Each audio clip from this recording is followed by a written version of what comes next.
Just finished seeing a couple videos. I was thinking about two of them that kind of just clicked in a way.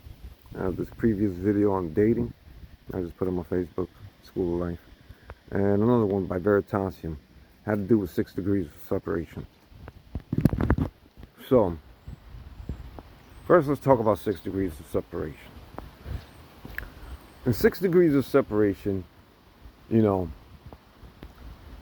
in here, just on a small scale, who you get to know in real life is really going to be heavily dependent, and who gets to influence you and all these kind of things is really going to be heavily dependent on the circles you walk in.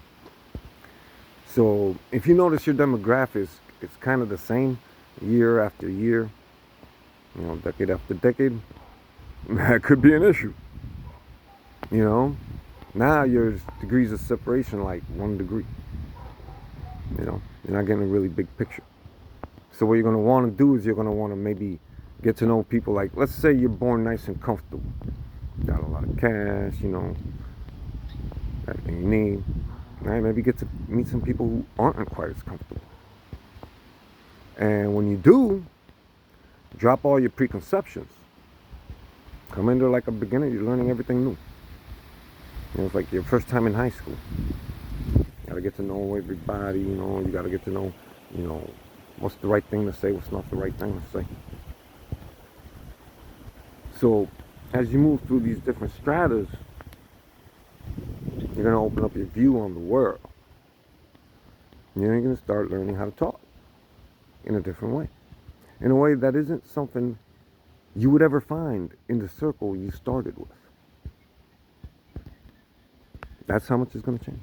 It's going to be like an alien thing if it ever comes back to the circle it was in. Because you've learned so much about different perspectives, different people, different ways of life. Now, after that, well, you know what? We'll just put that on one side. Because, after that, it would be a lot better to go dating, but a lot of you probably aren't going to be able to do that before you start dating anyway. So we're not even going to talk about the point where you're trying to look for a date. Now, obviously, you got a date. That's why you made the video. Dating's hell. Okay. So you're walking into the date. Chick's looking at you from the other side, you gotta smile a little, show you appreciate it. Once you sit down and you start, getting to that awkward phase you were talking about, that awkward phase is occurring because neither of you have anything to really talk about. You want to be there, but you're waiting for the other one to start the conversation. Now, if you've gotten to know a lot of people, you'd always be able to start, you'd be able to just keep it going and then work it in a way that she gets involved in it. And you probably don't have that. Okay, that's okay. You do want to get her involved, but, start small. How are you doing? How was your day? She's going to tell you. What do you do for a living? Do you enjoy the work that you do? Do they treat you well there? Things like that. More importantly, as she's talking, she's going to start talking about many different things. It is your job to pay attention to her body language and notice when she's showing signs of interest and if she's showing signs of boredom. The interesting parts are the parts you might want to ask more questions about. The boring parts, you might want to avoid those on the first few days.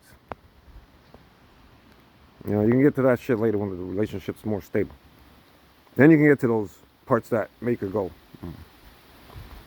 Unless it's one of those things where it's really bothering her throughout the whole date, then you just, hey, look. We're having a little bit of conversation, but at the same time, I'm noticing something's trouble. So this is where it's going to be key. From the very moment you're on your date, you see her, you should be paying attention to her body language and everything. Don't make it obvious. Don't be like, nah, you just walk up to her, you look at her in the eyes, not too much at first. That's the thing you play with, you keep the eye contact for a little bit, depending on what you had previous, because obviously if you got her to date, you You know, maybe you've already gotten some eye contact going and y'all feeling a little comfortable just looking at each other in the eyes. If not, then that's something you work over time. You look away a little, you look away a little, you look. You just get her comfortable to your eyes. Just bore a hole through her eyes. You look away, you look away. Okay? Now, her body language should be the thing that's speaking to you the most. Should be telling you everything about her mental, emotional state.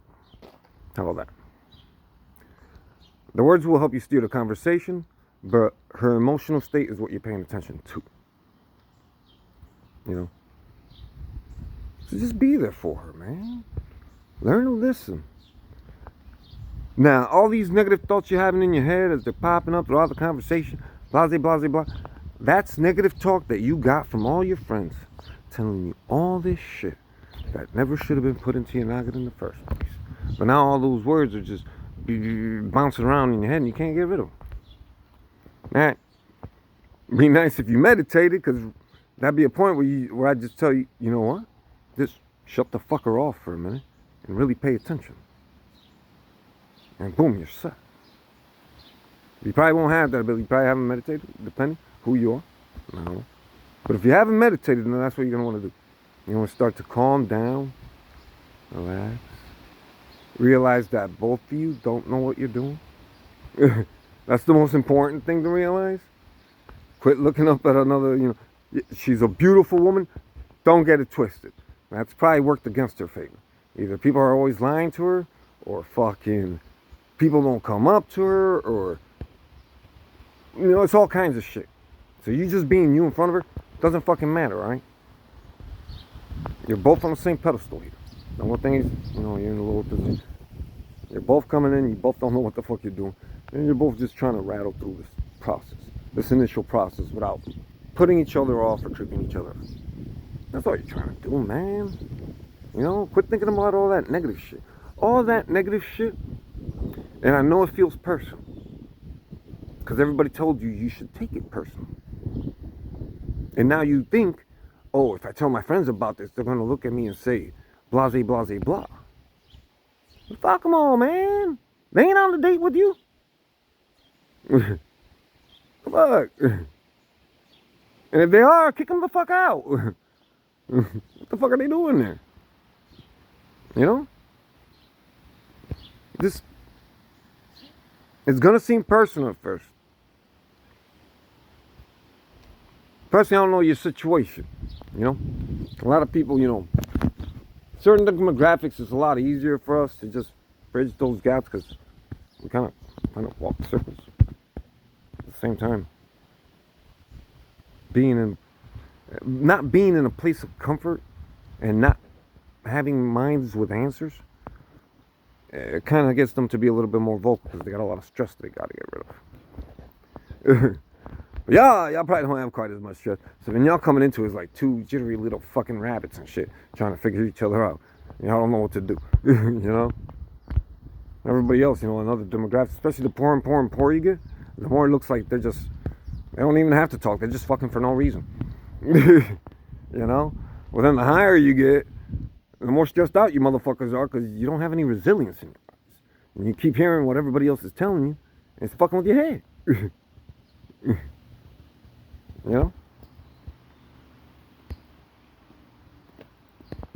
At the same time, that has nothing to do with reality. Reality is a different thing. How you go about dealing with reality and shit like that, and how you go about presenting yourself, and what you stand by, and things like that. These are two different things. Doesn't mean you should feel bad if you stand for something stupid. Don't get it twisted. Like with the MAGA guys, I'm talking a lot of shit about you motherfuckers. Y'all really y'all slow, man. And it isn't your fault. That's how codes work. The shit they drilled into your head is really fucking with y'all. Like, it's making shit really personal. It's making shit really damaging. It's giving you this victim complex that's just been blown out of proportion. And you motherfuckers live comfortable lives. But it's so hard out there. No, it isn't. Look at the rest of the world. That's where it's hard. This is motherfucking America. Even as a homeless person, you got it pretty fucking easy. There's homeless shelters. There's fucking, what do you call it? Food, I forget them shits. I used to go to them shits all the time. Motherfuckers be coming out with these little trucks, all kinds of food, and you just go to the back and grab that shit. Then you go to a fucking shelter and they cook shit, and you eat that shit. Yeah, sure, there are bed bugs and all that kind of shit. But there's still tons of free food. You know? Shelter and free food. What the fuck else you need? It's America. Shit's easy here. You know, shit, fuck, go to LA. You got fucking homeless shelters with motherfucking goddamn generators. Motherfuckers playing radio and TV and shit. Yo, motherfucker, you. This is America. I don't know what the fuck y'all complaining about. Unless it's like other shit that you really stand for. Yeah, that I can understand. But fucking having to work, this and this and that. I mean, don't get it twisted. I can understand the desire for more advanced, you know, economically, a more secure society to want to lean more towards lesser hours. You know, because then at that point, you're investing in your people. So, like, let's say y'all drop from 8 hours to 6 hours a day of work. Y'all could actually use that to, like, increase literacy and education. You know, it will give you more time for other things that could bring meaning to your life. But you only get to do that in a country like this.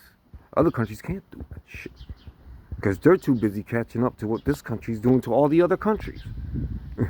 Which is the devaluation of currency, the theft of property or land, and all kinds of shit. Fucking drug wars. America's exporting that shit like a motherfucker. You know? You think Mexico and all these other places, big drug places, because they want to be? Fuck no. They've been in constant war with America. That's why they are the way they are. Americans are constantly infiltrating, spreading propaganda, ensuring there's a constant drug supply, ensuring there's a constant gun supply. It's like, what the fuck are y'all doing? But that's a different matter altogether. You know? I can see people getting angry about that. But shit, man, you're out on a date and you don't know how to talk and she doesn't know how to talk and all of a sudden you're taking that person? Man, what the fuck is that? You know? Learn to talk, motherfucker. Tell a joke. Say something. She's waiting for anything. You know, she ain't gonna be picky about it. She might even fake a laugh just to keep the whole thing going. And yeah, you might notice she faked the laugh. Who gives a fuck? She did it for you. Just keep going. Just don't be one of them dicks that's constantly talking. You can't let her. You're trying to, especially on the first date, second date, third date, you're trying to coax her out of that shell. You know, most women are going to be in this kind of shell where they've been lied to all the time, manipulated all the time, fucked and then thrown away all the time. And you got to understand, yeah, you might be going, but that's not my fault. I don't give a fuck if it's your fault or not. It still happened to them.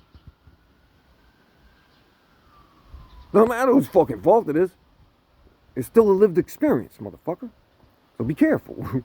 You know, you gotta coax her out of that show, man. Get a little romantic. You know, learn to relax. Learn to quiet this one. Because that one's always gonna be bashing. It's always like that at first. Because that's mostly what, like, very rarely will people actually pick up sound advice at all times and then get it to click as the internal narrative. Most people aren't going to get that. Most people are going to get garbage, garbage, garbage, garbage, garbage, and that's their internal narrative. It's just garbage. Shit ton of garbage. that you listen to because it sounds like everybody else is listening to the same garbage. And they are, because it's the same garbage that they're spreading to each other. So, one of the first things you do is you turn this off, you stop spreading the fucking garbage.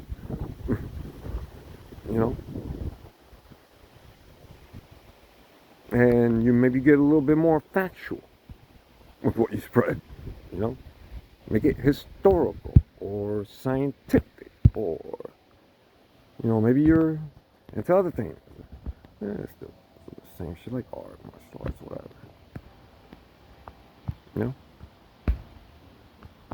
But for the most part, and on another note, try not to come off all meek. Your appearance matters. Have a little confidence in yourself. If you lack confidence, take up some martial arts. Great at instilling confidence. So here's the thing. You're going to have a hard time having confidence if someone throws a punch in you and you flinch. But if someone can throw a punch in you and you get to the point where you're not flinching, well, that's going to give you a big boost in confidence, because you're going to take a hit and you're going to go, oh shit, it wasn't the end of the world. That moves you from step 1 to step 2. Then you learn how to, actually fight. That gets you to step 3. Now you're a little bit more confident. You're secure in your body. You're walking around. You don't feel all that scared, frightened, or weak. And those, society's going a weird way, man, where motherfuckers become real pacifists with the kids. Oh, no, look, motherfuckers, they need to learn how to fight. It's gonna give them confidence, sir. You don't give them that shit, man. They're gonna come out like wilted fucking flowers, incapable of standing on their fucking own. It's like with the caterpillar and shit. Caterpillar's turning into a butterfly. Everybody's rushing to fucking break the fucking caterpillar out of that fucking cocoon and shit, or the butterfly out of the cocoon and shit, and you're killing the fucking butterfly. The butterfly has to struggle. It has to break through that shit. Otherwise, it never really becomes itself. It never becomes a butterfly. So quit looking for motherfuckers to bust you out of that shell. You gotta bust yourself out of that shell. And one great way to do that is to meditate. Shut it off. Then, after a long period of time of being shut off, and listening to the correct shit, and being very selective about what you're listening to, it slowly begins to turn back on, but it turns on differently. Now it's not this negative nilly-willy. Now it's like, yo, dude, you got this shit. You already know what you got to do. You know what you got to do. Oh, you're looking for a job. Okay, you got to do this. Oh, you're looking to get a girl. You got to do this. It's look for good advice. First, clear out the bad advice. Do that, you're going to have to shut off that shit. Quickest way. Another way is self-inquiry, stoic method, where you're just constantly looking back at yourself and then constantly looking at others and going, okay, this is the behavior I don't want to be doing. This is the behavior I do want to be doing. And then you're constantly just working at it by paying attention, constantly reminding yourself, bringing your attention back to what you're trying to do. And you're constantly, working on these virtues. And you're getting better and better and better. So that's another way of going about doing it. But again, like I say, one of the quickest ways, just to shut the motherfucker off to begin with. Then after that, you try the stoic method, and it works even faster.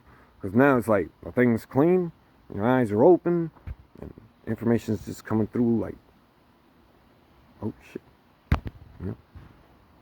Hopefully that helps.